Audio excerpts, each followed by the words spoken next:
I'm Dr. Marshall Shepard. I am the director of the Atmospheric Sciences program at the University of Georgia, also the Georgia Athletic Association Distinguished Professor. Prior to that, I spent the first part of my career at NASA as a research meteorologist working on large weather and climate satellite programs, and I was the deputy project scientist for the Global Precipitation Measurement Mission, or GPM. My sort of day job is a professor, atmospheric sciences professor, and a meteorologist. I do host a show for the Weather Channel called Weather Geeks, and I also am a senior contributor to Forbes magazine.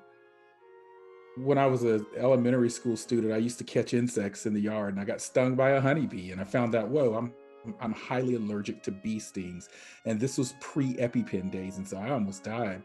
And so my sixth grade science project was coming up, and I wanted to do a science project, and I said, I'm going to leave bees alone. And so I decided to do a weather project, and I made all of the weather instruments from things around the house, developed a little weather model for my community, and hey, I won the science fair in Georgia. And from that point on, I knew I wanted to study weather. I didn't want to be on TV doing the forecast and pointing at cold fronts. There are different types of meteorologists, although people overwhelmingly ask me every time they find out what I do. They always ask me what channel am I on, or what the weather is tomorrow. I don't do any of that. Like I said, I spent most of my career at NASA and now at the University of Georgia. So overwhelmingly, most meteorologists aren't on TV, but that's what most people tend to be familiar with. So I really got interested in fifth or sixth grade. Professors at major universities like UGA actually don't teach that much. We do teach, but we are there for our large research programs and grants and so forth. So, at NASA, I was managing and doing research on a large scale. And, I was asked to consider an opening at the University of Georgia and ultimately to lead their department of their atmospheric sciences program, I should say. And so it just shifts from doing research and doing mission work at NASA to doing research and teaching and guiding students and advising Congress and presidents and things, all those other things that I do.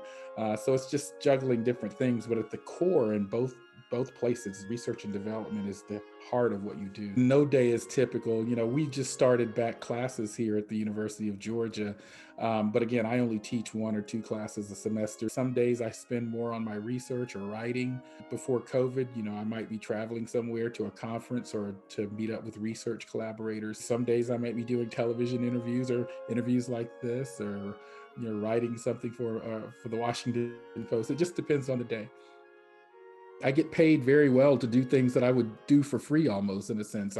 My job now is to do very large scale science projects, basically to better understand aspects of weather and climate. And this is not just for the science curiosity's sake. Weather and climate are very much a part of our day-to-day lives in terms of our economy, national security, energy, and so forth. And so that's why from time to time I might get called up to Congress to testify before the House Subcommittee or House Science Committee, because the work that I do and the field that I work in is very much relevant to people's lives.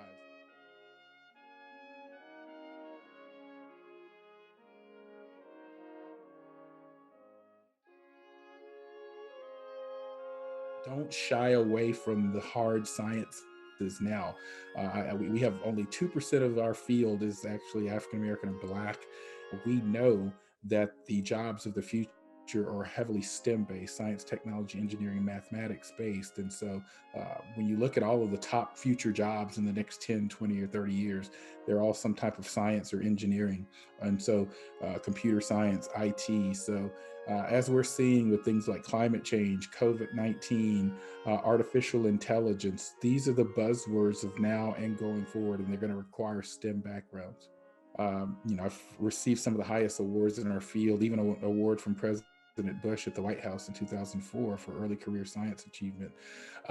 But for all of that success, there are failures in life, and those failures and those uncertainties actually make you stronger.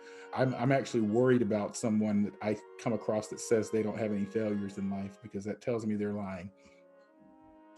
Uh, One of the key lessons that I've learned is to don't be shackled by your current circumstances. People can be sort of hamstrung by their comfort zones, and so I would say to be careful to not be shackled by your comfort zones. Another quick piece of advice I often give people is to be prepared, be comfortable being uncomfortable.